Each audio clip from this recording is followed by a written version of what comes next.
And so I want to begin by thanking all of you for being here today to talk about a cause that really allows each and every one of us to save a life.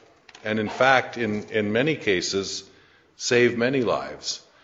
And I know a lot of you do that in your day jobs, but this is different because I'm talking about us supporting the Trillium Gift of Life program, which is an organ donation program that was created several years ago to increase the number of organ and tissue donations in the province of Ontario. And it's these donations that allows thousands of patients on transplant lists across Canada to have hope, the hope of receiving an organ transplant that actually gives them back their lives. How neat is it to be able to say you could do that? And it's easy. So today we'll hear about the Gift of Eight movement, where the donation program is introduced into workplaces like the Ottawa Hospital. And in this way, each of us gets to participate in an online registration drive, and it takes just 2 minutes to do. I think it's even more important that we show this leadership program in this campaign because it all started with the actions of an inspiring young lady who is actually one of our very own staff members, Miss Hélène Campbell. Start back and kind of give you a background of what happened. I was in Spain and then was traveling and then did some backpacking in the UK and felt really short of breath, but I was misdiagnosed with asthma as a child and always believed, I cough and I can't breathe, it's asthma, take your puffers and it should be okay. Well, taking my puffers didn't really help and I didn't really take them religiously. So I kind of thought oh, it's your fault, Hélène. You're not doing what you're supposed to. You're not following your doctor's directives. No wonder you're short of breath. So I started in Spain because I was suffering just trying to keep up with friends and stuff like that. I started taking my puffer accurately because I was like, man, yo soy en España. Yo bailar con mis amigos. Means I want to dance with my friends, but I can't. So I just started taking my puffer and there was no difference. Then I tried backpacking England and Scotland with a 50-pound bag and really couldn't keep up. I was like, man, I am so out of shape. This is terrible. And because I was alone that trip. I got home, went on a camping trip with my friends, and we just went on a little hike, which I'd been able to do every year before that. And really I couldn't keep up and I collapsed. And my friend ended up having to carry me back to the van. And that's when I realized, okay, I'm 20. Yo hablas español now. I can walk, but why can't I do this hike with my friends? What's going on?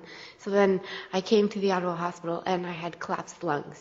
So initially they thought it was a tough case of asthma, but with further studies I had an open lung biopsy done and went into cardiac arrest, had a code blue, and my physician walked into my room just by fluke, because usually they do the rounds at 9:30. He walked into my room at 9. He had a hunch to come in and found me unresponsive, here in the hospital. So that just, I think, really, really showed the state of my lungs were in a pretty bad state after that biopsy. So they kind of did more research about it and found out I had idiopathic pulmonary fibrosis. I just want to call it PF, or honeycomb, because your lungs kind of get like honeycombs. So it's a hardening of your lungs. And it resulted in me needing a double lung transplant. So I had to relocate to Toronto because we don't do them here.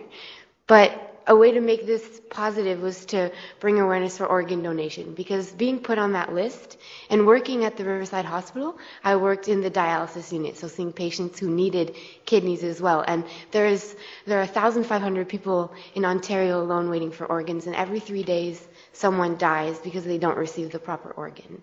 And we have the amazing healthcare system here in Canada in place to perform these remarkable surgeries where you can give someone a heart and they are able to live longer with their loved ones, or a kidney, or you can give 30% of your liver to someone and it will grow back. It's just remarkable that we have what it takes. The thing we're lacking are the organs.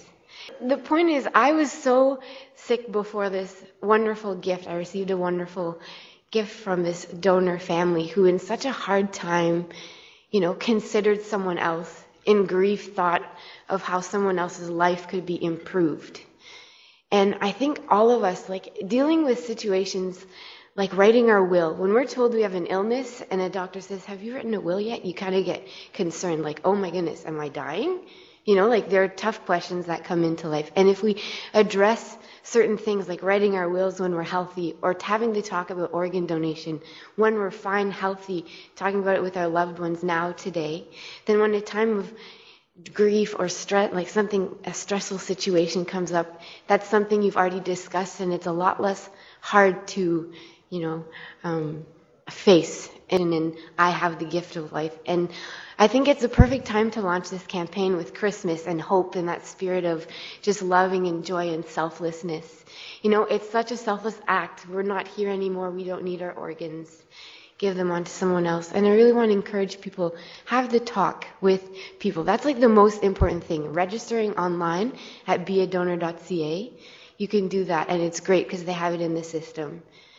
But the most important thing is to let your loved ones know, because they ultimately have the last word and say in all of it. So it's to talk about it with those around you. And you can really make a big difference in choosing to be an organ donor.